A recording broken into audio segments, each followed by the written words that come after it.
Chapter 5, Mishnah 1. This Mishnah introduces a new type of vow, a vow to pay a person's weight in some substance, for example, gold or silver, to Hekdesh, the temple treasury.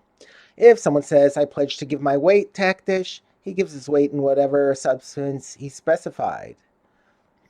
If he specified silver, he gives his weight in silver. If he specified gold, he gives his weight in gold. If he did not specify a substance, he may give any substance, even the cheapest one. If, however, the vower is very wealthy, if he did not specify a substance, he must pay with gold. The Mishnah cites an incident that demonstrates this law. It happened that the mother of a girl named Yermatia said, I pledged to give my daughter's weight to Hekdesh, but she did not specify which substance she would give. The mother then went up to Jerusalem. They weighed her daughter, and she gave the girl's weight in gold. Although this woman had not specified any substance, she was very wealthy and thus was obligated to pay her vow in gold.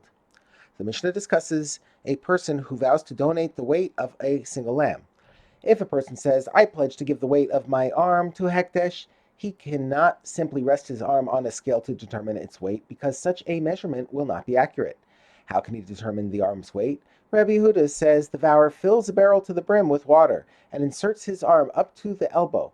The amount of water that spills out will be equal to the volume of his arm. He then removes his arm from the barrel, and he takes the flesh of a donkey along with its sinews and bones, and puts as much of them as necessary into the barrel until the barrel is again full. These flesh, sinews, and bones will have the same volume as his arm. He weighs the flesh, sinew, and bones on a scale, and gives their weight in whatever substance he specified to Hekdesh. Rabbi Yossi disagrees with this method. Rabbi Yossi said, how is it possible to make the donkey flesh correspond exactly to the flesh of his arm, and the donkey bones to the bones of his arm?